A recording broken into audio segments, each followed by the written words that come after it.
Yeah, I'm gonna get nerdy on this one.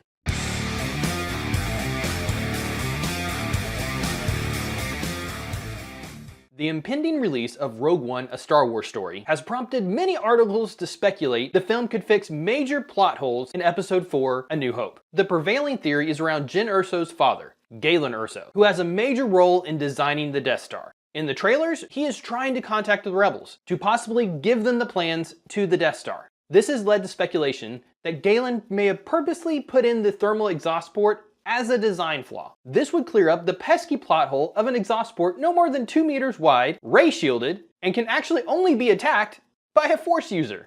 Can you guess which way I lean on this story? The thermal exhaust port in Episode 4 is not a plot hole. It's a plot device. The only person able to destroy the super weapon is Luke. He must give himself to the Force to save the day. Without the use of the Force, he wouldn't have been able to guide the proton torpedoes into the exhaust port. This helps move the story forward and proves Luke is an exceptional person and launches him on the rest of his hero's journey. Let's look at this from the nerdy pseudoscience angle. The Imperials simply didn't think that someone would be able to destroy the station through access to the port. The port, I assume, emits heat produced by the station's power. It would be logical to think that a space station the size of a small moon would produce a vast amount of heat from whatever power source they use in a galaxy far, far away. The exhaust port expelling heat from the station's power would be connected to the power and would cause an explosion. The station moves, so it has to have a tailpipe. They even use this plot device in Star Trek VI. Well, what about all of that equipment we're carrying to catalog gaseous anomalies? Well, the thing's got to have a tailpipe. Doctor, would you care to assist me in performing surgery on a torpedo?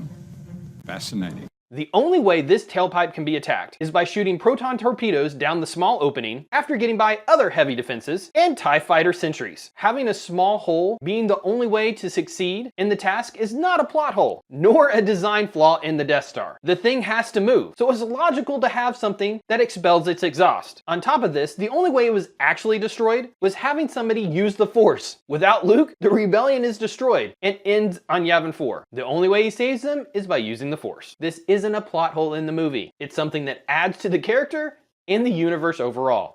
I honestly hope they don't address this in Rogue One. It would be a serious retcon of the story, and one which would take away the heroic feat Luke accomplishes in the first movie. I would be okay if Galen knows about the exhaust port and wants to get that information to the rebels. However, to have him create the exhaust port for the specific reason for the Death Star to be destroyed is ludicrous to me. If this were the case, he would have to know a Force user would take part on the attack on the Death Star. Since there aren't many of those floating around in the galaxy anymore, that would be a huge leap. It would be a very poorly designed design flaw. Granted, any design flaw would have to be cleverly disguised to hide it from the Imperials. But if he made it nearly impossible to exploit. The rebels didn't have much hope that they could accomplish this feat before the battle. Well, maybe all except Luke. Target area is only 2 meters wide.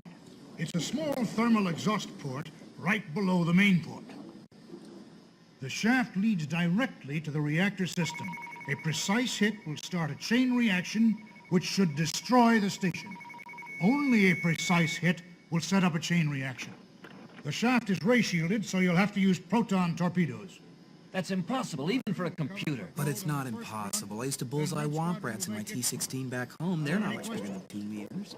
If you still think it is too convenient that a thermal port connected to a power source can cause a chain reaction explosion, I'm not going to convince you. I think the story is nearly perfect for Episode 4, and I hope they don't use Rogue One for any major retconning. Minor stuff to expand the story is fantastic, but this would be a pretty major departure, and I don't think they're going to do this. So for those clamoring for Rogue One and Galen Erso to fix the major problem in Star Wars A New Hope, I hope it doesn't happen. Do you think this is the plot hole? And if so, should it be corrected in Rogue One? Do you think it isn't like me? Comment and let me know. Like, share, subscribe, and all that fun stuff. Thanks for watching.